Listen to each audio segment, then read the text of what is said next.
Džestera, evo Balkan kuhinje. Evo da vam samo dočaram iz live-a što sam pravila o to kinesko povrće na kineski način. Znači kupus, piletina, crveni luk, paprika i mrkva.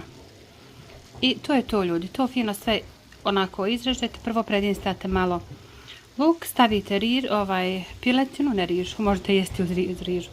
Stavite piletinu. Od začina vam ide bijeli luk u prahu, vegeta, kari i malo bibera. I to je to. Nikakav, i pržite na maslinovom ulju, vidite, uopšte nije puno masno.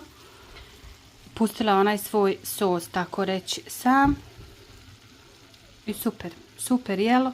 Uz ovo možete da poslužite kuhani krompir, može riža, može onaj kinesko tijesto, one njihove riženo tijesto ili nešto. Ako hoćete nešto niskokalorično, top jelo, brzo se napravi i jako ukusno. Eto, nadam se da ćete isprobati ovaj recept, jako je brz.